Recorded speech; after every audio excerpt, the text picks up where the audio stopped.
Aujourd'hui, présentation du système solaire de chez Matter France. Alors, comme vous pouvez le voir, vous avez déjà la conclusion de ce qui s'est passé, mais je vais vous faire une présentation de tout ça.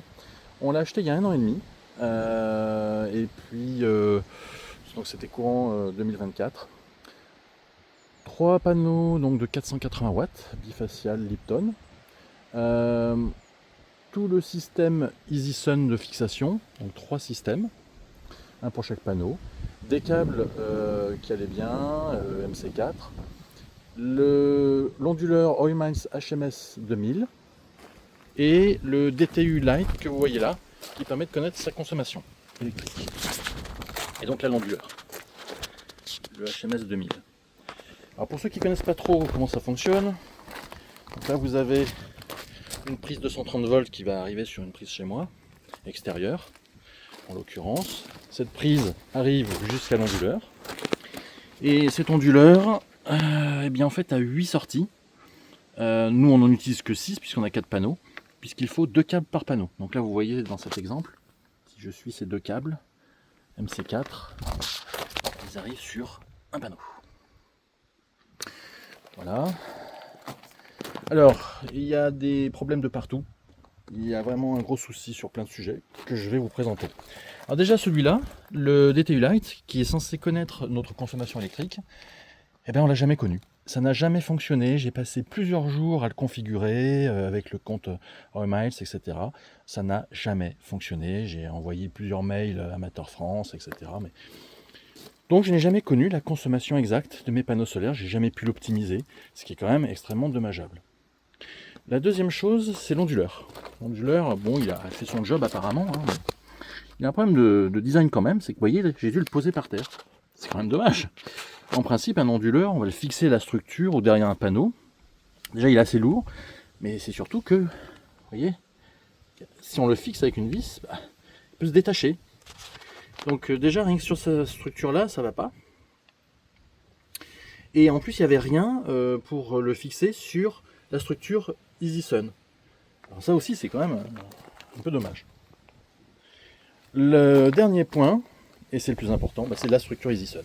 Donc ça qui a fait que c'est la catastrophe. Donc petit conseil, faites très attention aux structures que vous achetez et surtout achetez de la bonne qualité. Et là en l'occurrence, la structure d'EasySun, elle est bonne à jeter à la poubelle. Pourquoi? Parce que vous voyez, pour tenir un panneau, en principe, vous avez une encoche en haut, une encoche en bas, et puis le panneau va être coincé entre les deux. Sauf que c'est pas du tout le cas. Vous voyez? En fait, ils l'ont mal conçu. Et le panneau ne peut pas être pris en sandwich par cette pièce.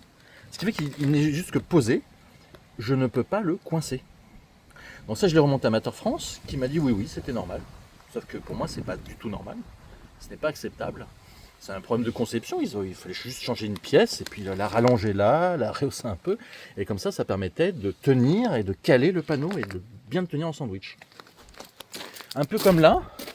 Mais vous voyez là c'est un peu mieux, mais sachant qu'ici vous voyez j'ai juste été un tout petit peu filou, j'ai serré comme ça et ça a tenu là, mais c'est pas comme ça que ça doit tenir, ça devrait s'encastrer là sur cette partie là. Et ça alors me demandez pas pourquoi, sur ce panneau ça a pu à peu près se faire, et sur les deux autres non. J'arrivais même pas à les tenir en sandwich, les pièces faisaient qu'avec les longueurs, le jeu, etc. J'arrivais même pas. Donc en gros les panneaux solaires ont été posés. Alors moi je les ai lestés comme vous pouvez voir, les structures EasySun, avec des lestes nombreux, il y en a 4 à chaque fois, et puis ils sont bien lourds. Le problème c'est qu'on a eu une tempête il y a quelques jours, et donc c'était hier, et donc il y a eu un affreux coup de vent terrible, et il y a un des panneaux qui s'est levé et qui a tapé sur le deuxième, qui était donc le panneau du milieu. Donc là vous voyez, il est foutu celui-là. Celui-là bien rayé, et puis il y a des fissures internes, juste à cause d'un système de fixation. Ça, c'est cette fixation-là, et je l'avais déjà remonté à Matter, comme quoi ça allait pas du tout.